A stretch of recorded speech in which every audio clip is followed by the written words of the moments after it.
네, 안녕하십니까. 화요일 명의들 복귀 김동현입니다. 자, 시장 반등을 잘 하고 있는데 여러분들이 아마 기대하시는 것만큼 체감적인 반등은 만족스럽지 못할 겁니다. 더군다나 우리 동학개미라고 들어오셨던 분들이 삼성전자를 가장 많이 가지고 있는데 삼성전자의 극도의 부진, 이런 부분 또한 시장지수가 2591포인트를 터치를 하고 3월에도 2600을 찍고 지금 2750까지 반등이 나왔고, 코스닥 지수 같은 경우에는 훨씬 더 큰 폭의 반등이 나왔는데 상대적인 빈곤도 지금 꽤나 클 것 같아요. 그런데 이제 시장을 좀 불안하게 보고 계신 분들의 경우에는 이러다가 또 떨어지는 게 아니냐, 반등도 제대로 내 종목은 크게 반등하지도 못했고 뭔가 만족할 만한 반등 내지는 대처할 만한 반등이 나오지 못했는데 정당기 금리차 역전이니 경기 침체 우려니 이런 것들로 인해서 다시 또 떨어지는 게 아니냐, 이런 걱정들 많이 하고 계실 것 같은데요. 제가 지난주에 2주 만에 방송을 하면서 전반적인 뷰를 한번 쭉 제가 보고 있는 시황관에 대해서 말씀을 좀 드렸는데, 그걸 오늘 조금 수정을 해야 될 것 같아요. 조금 수정은 긍정적으로, 좀 더 좋은 쪽으로. 그 부분 좀 말씀드리면서, 종목 매매가 쉽지 않습니다. 그래서 여러분들이 어떤 관점으로 좀 보셔야 될지, 이 시간은 우리가 원래 명인 복귀 시간이라서 오늘 장에 대한 복귀가 애초에 3년, 제가 이 코너를 벌써 3년 넘게 한 것 같은데, 한 3년 전에 이 최초의 프로그램 컨셉이었지만, 이게 위클리다 보니까 한 주 한 주 제가 제 시황뷰를 좀 더 주관적인 시황뷰를 좀 더 많이 말씀드리고 있는 것 같습니다. 오늘 장이 이랬다는 여러분들 사실 별로 안 궁금하시잖아요. 오늘 장이 이랬다가 아니라 앞으로 어떻게 될 거냐에 대한 궁금증이 훨씬 더 크실 거고, 제가 그걸 다 맞출 수는 없지만 제가 보고 있는 시황을 계속 공개적으로 말씀드리면서 여러분들이 투자를 하시는, 참고하시는 정도로 이해를 하고 진행을 하고 있습니다. 오늘도 그렇게 좀 말씀을 드릴게요.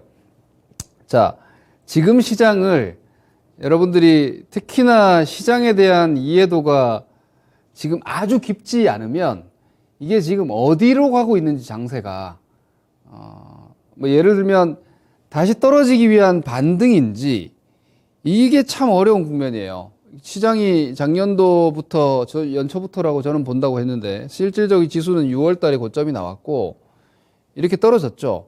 그럼 이 반등이 다시 가기 위한 되돌림이냐, 즉 순 방향이 지금 아래쪽이냐, 아니면 좀 더 큰 그림으로 봤을 때 상승을 하는 과정에서 나타나는 기술적인 조정이냐, 즉 여기서 이렇게 가는 중에 조금 쉬었다가 다시 가는 장이냐.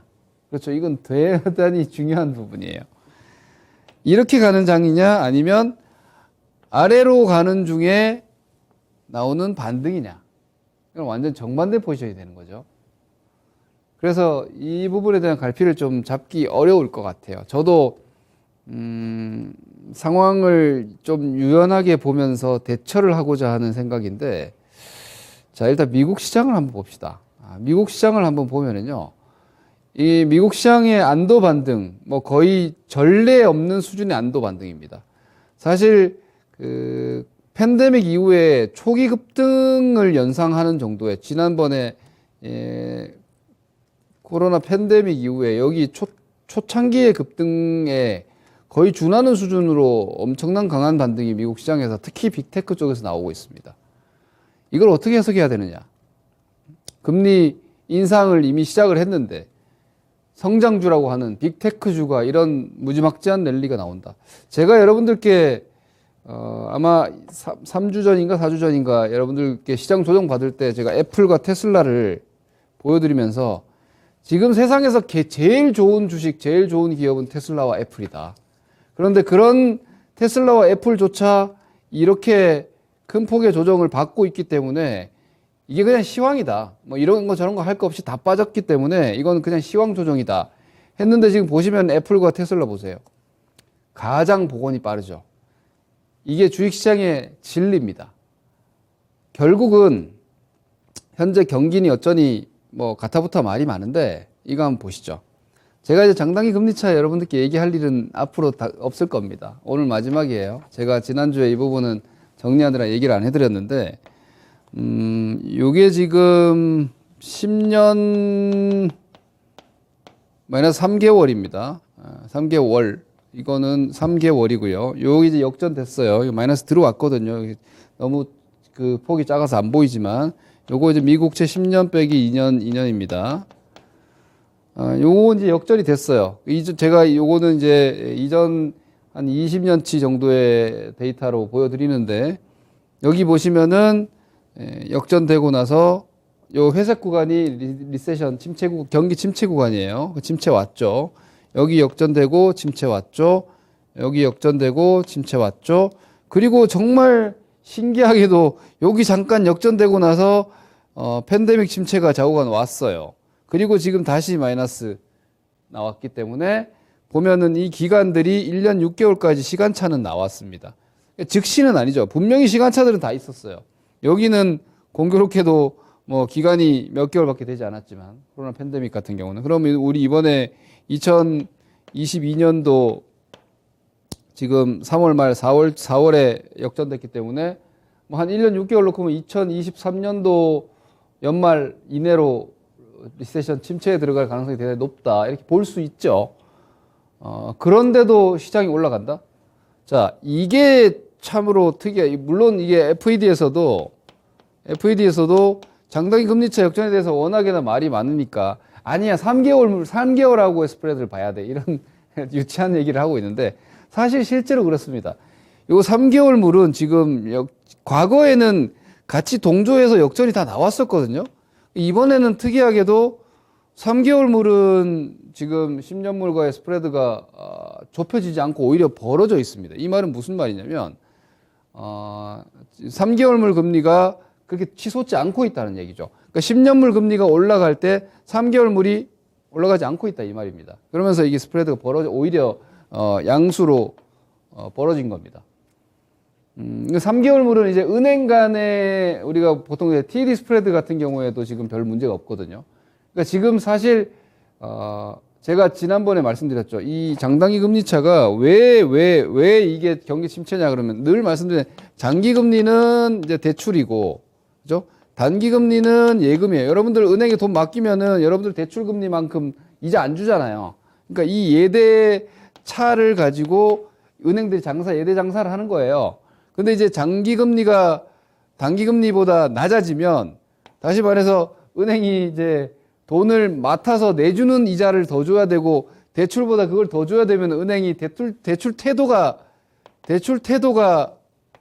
나빠진단 말이에요. 대출 태도가 나빠지면은 시중 유동성이 줄어들어요. 시중 유동성이 당연히 줄어들겠죠. 그죠? 필요한 돈을 쉽게 쓰지 못하는 상황이 되니까. 그래서 대체로 이제 장단기 금리차 이후에는 경기 침체가 가능성이 월등히 높다 이렇게 분석합니다. 일반적으로.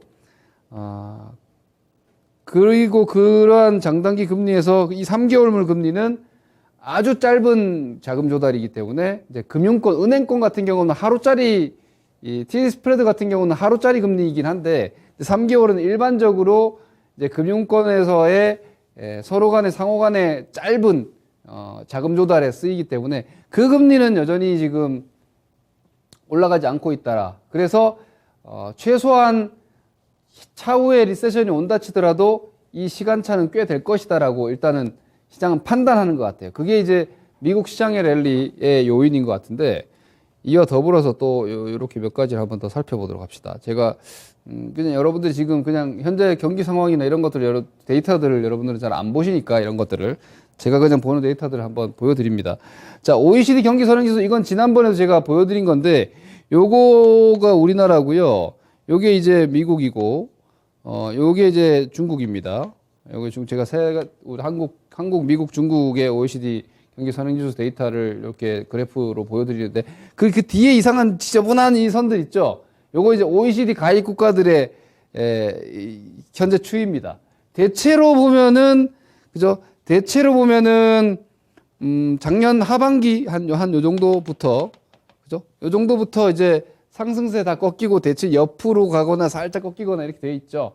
우리 시장이 OECD 경기 선행지수가 아시다시피 주식시장에 우리도 경기 선행지수에 종합지수 들어가고요. 코스피 종합지수가 경기 선행지수에 들어갑니다. 그리고 이 OECD 경기 선행지수는 전 세계 경기의 가장 실질적인 선행 데이터라고 볼 수 있습니다. 전반적으로 작년 하반기부터 다 둔화 내지는 살짝 꺾여 있죠.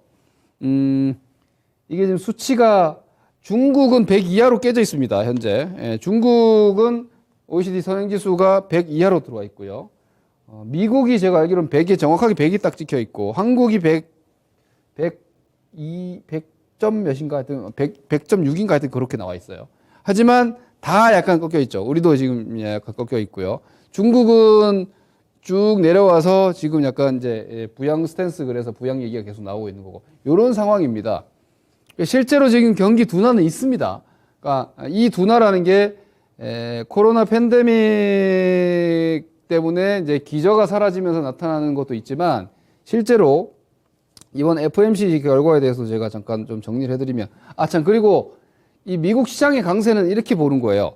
이게 지금 연준의 총 자산인데 제가 미국 시장을 보다가 그리고 저는 시장이 답이라고 생각하는 사람이라서 저는 제 고집을 막 이렇게 고수하는 편이 아니에요. 내가 만약에 제가 지난번에 그랬죠. 한번 팔았다가 하반기에 크게 떨어지는 걸 한번 기다려보자 이렇게 말씀드렸는데 그 얘기를 제가 지금 철회하는 거예요.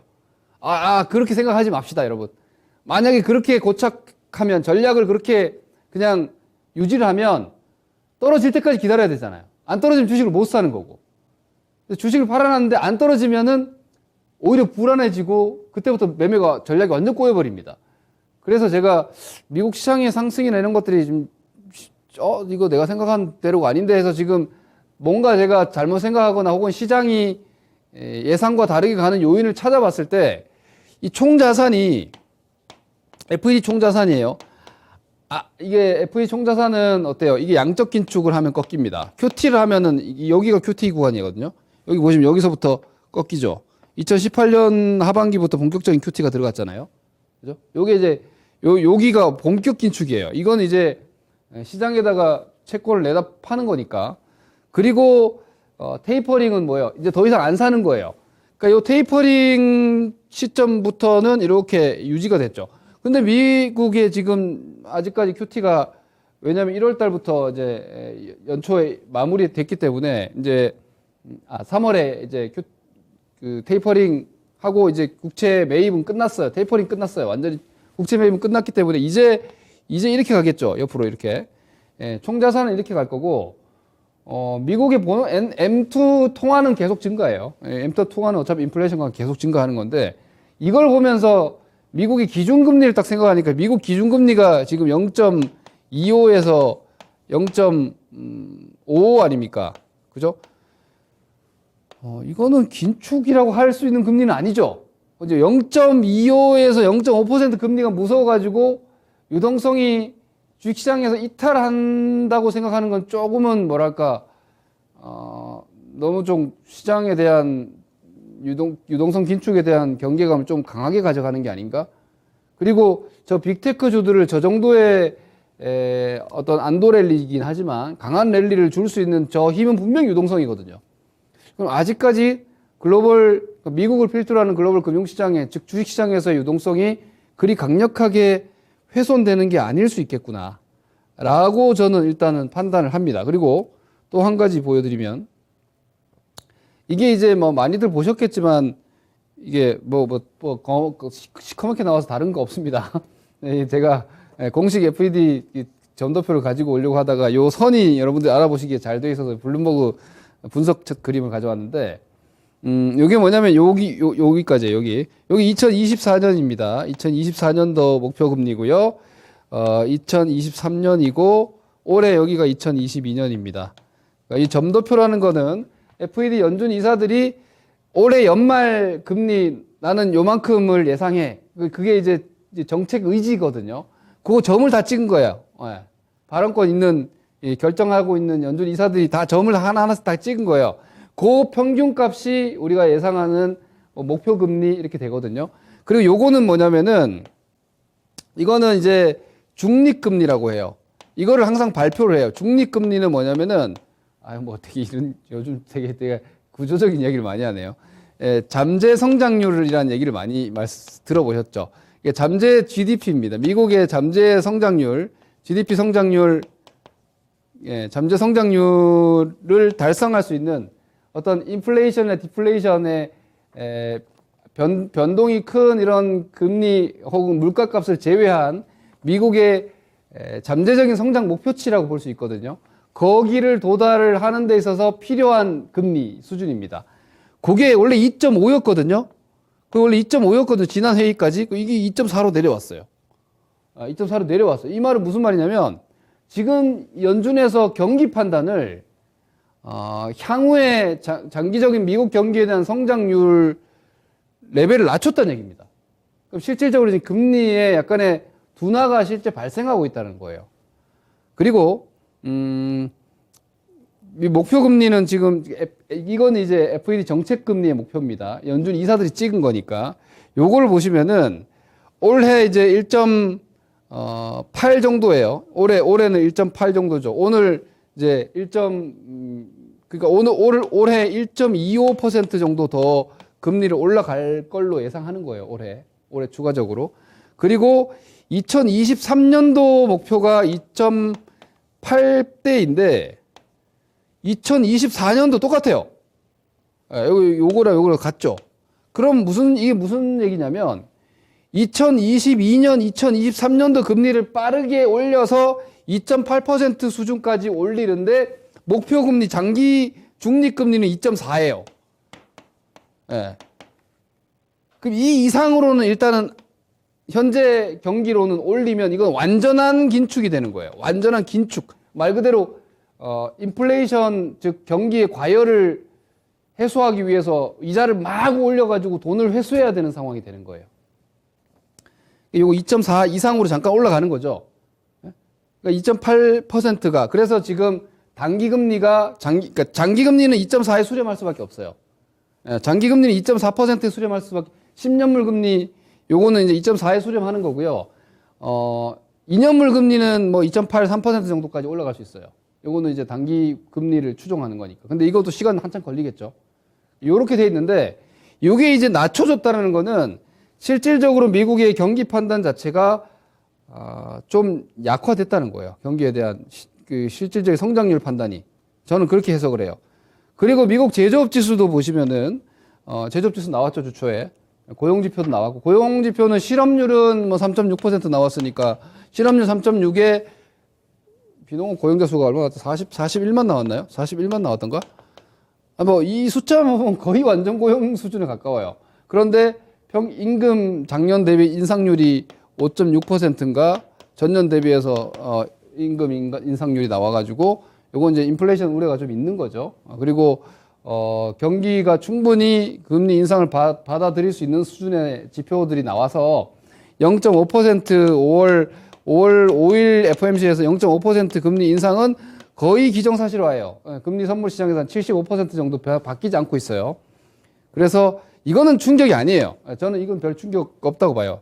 이건 0.5% 금리 인상을 겁먹지는 말아도 됩니다. 안 해도 됩니다. 왜? 0.5 올려봤자 아직 1%도 안 돼요. 그래서 아직까지는 이 금리 정책이 증시 유동성을 갉아먹는 정도가 아니구나. 금리를 언제 올리느냐, 어떻게 올리느냐 이에 대한 스트레스였던 거지 실질적으로 정책적인 유동성의 긴축이 아니다.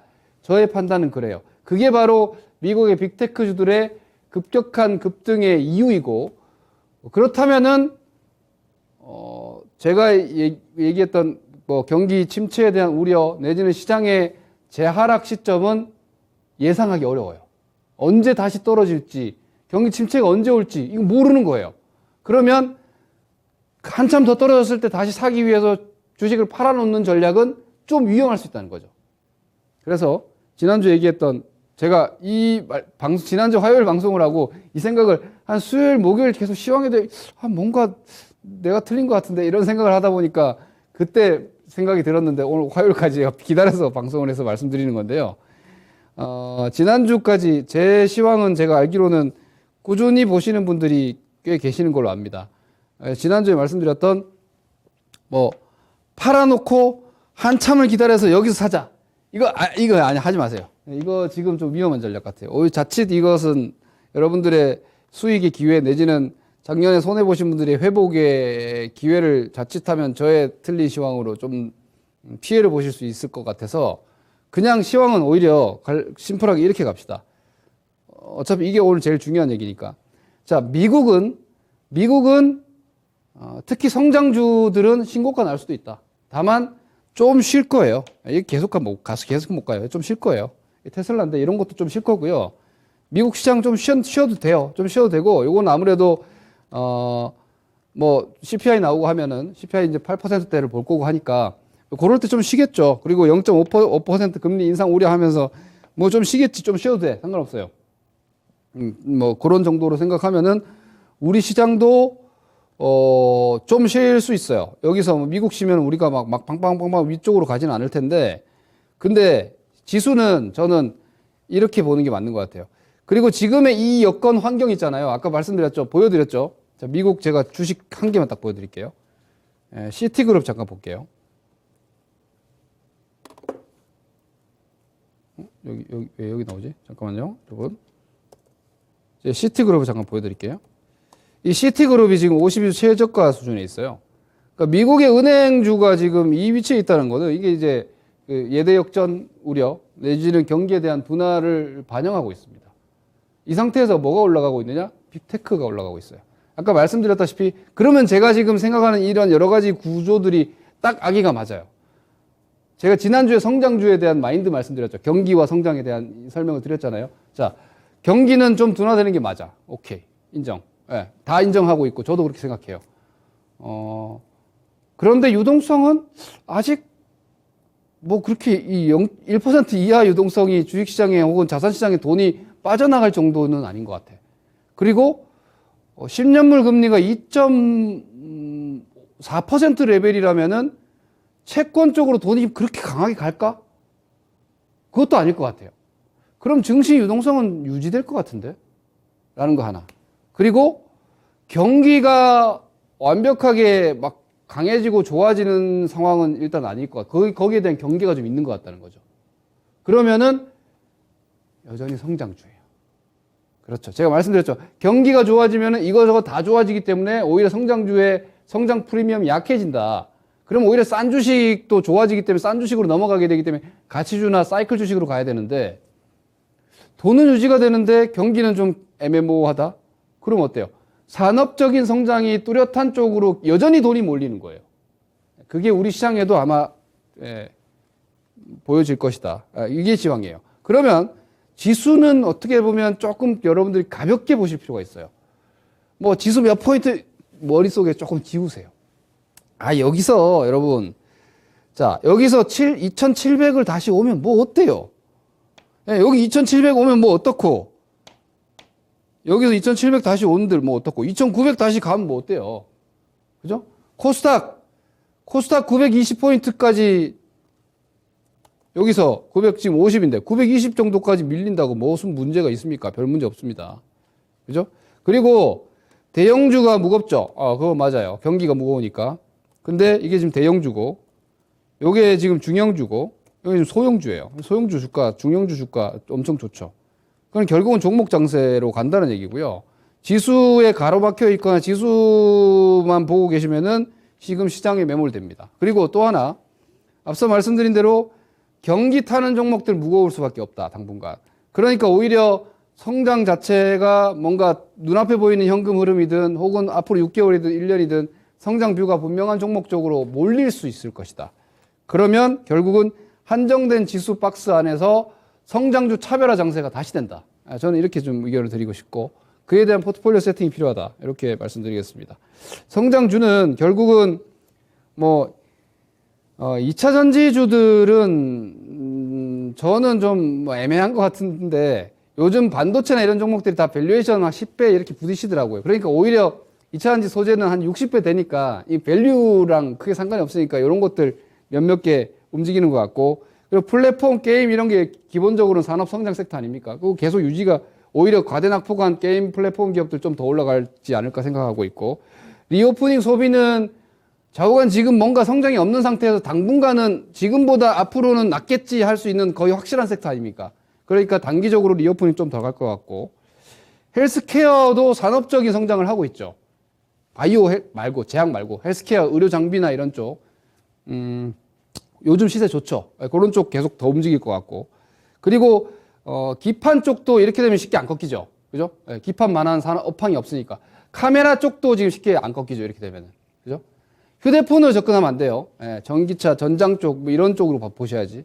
이런 쪽에 좀 좁게 집중하는 매매가 필요하고, 많이 펼치면 재미없을 것이다. 이렇게 말씀드리겠습니다. 오늘 말씀드린 시황, 지난주 의견과 함께 좀 정리를 한번 해보시기 바랍니다. 다음 주 화요일 뵙겠습니다. 감사합니다. 김동일입니다.